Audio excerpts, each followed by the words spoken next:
आपण पाहत आहोत गर्जना महाराष्ट्राची, विश्वासार्ह बातम्यांचे वेगवान प्रसारण। गर्जना महाराष्ट्राची।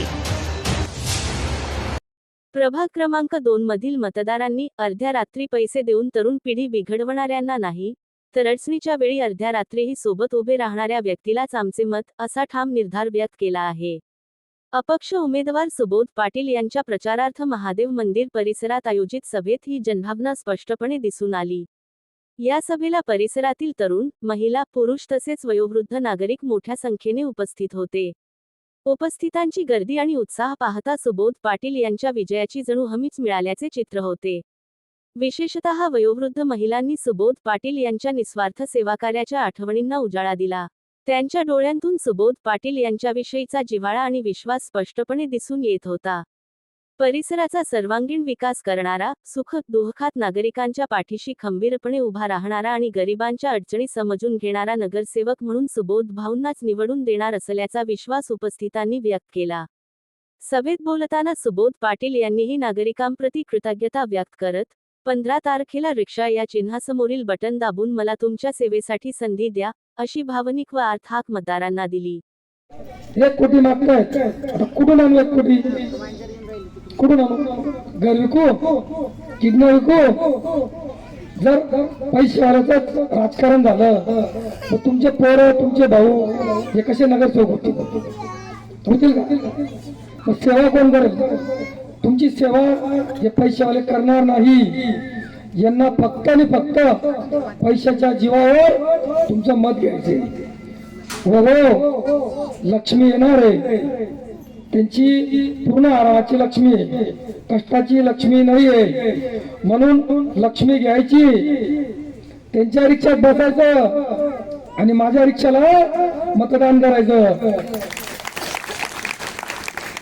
कारण त्यांनी जमवलेली जी माया आहे ती माया गैरमार्गानेच कमवलेली। इलेक्शनच्या वेळेस हजारो रुपये, लाखो रुपये तुम्ही वाटता। मग या परिसरातील नागरिकांसाठी, यांच्या सुरक्षेसाठी का तुम्ही 2-3 लाखाचे कॅमेरे लावत नाही बॉर्डरवरती, जेणेकरून चोऱ्या थांबतील, आपले लोक सुरक्षित होतील? मी तुम्हाला शब्द देतो, या प्रभात नगरला सुरक्षित केल्याशिवाय मी राहणार नाही। कारण मी इथं राहिलेलो आहे। तुमचे दुःख मला माहिती आहे की आज प्रभात नगरला कुठल्या समस्या आहेत। रस्त्यावर रस्ते, ते पण खराब रस्ते। अरे किती पैसे खाता?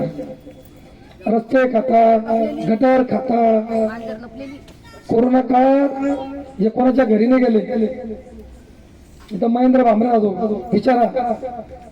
कोरोना काळात आम्ही गरिबांच्या घरी दिवसा व रात्री अन्नाचे डबे घेऊन जायचो। स्वतःच्या जीवाची पर्वा नाही केली व गोरगरीब जनतेची आम्ही पर्वा केली।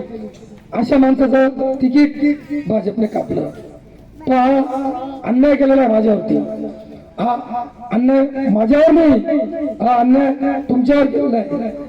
कारण मी तुमचा हक्काचा माणूस आहे, मी रोज तुमच्यात मिसळणारा माणूस आहे, मी रोज तुम्हाला वेळ देणारा माणूस आहे, मी तुमच्या सुखदुःखात येणारा माणूस आहे।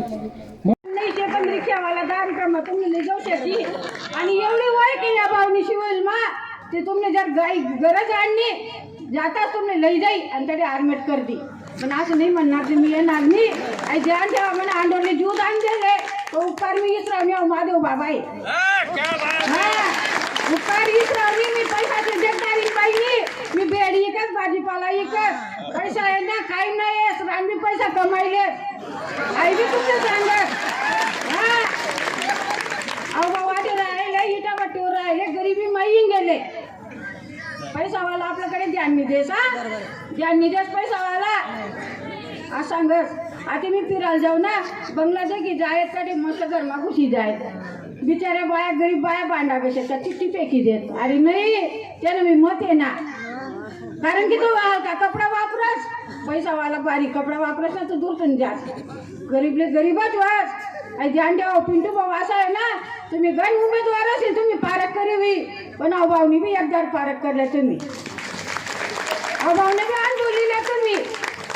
ते कसं उमेदवार आहे असं तुम्हाला घरी जर दुःखच आहे सुखच आहे तरी घरी पौशी हो भाऊ म्हणजे पौशी या सूचना नक्की कळवा. बातम्या व जाहिरातींसाठी संपर्क करा. आपल्या चॅनलला लाईक करा, सबस्क्राईब करा. पाहत रहा गर्जना महाराष्ट्राची. विश्वासार्ह बातम्यांचे वेगवान प्रसारण. गर्जना महाराष्ट्राची.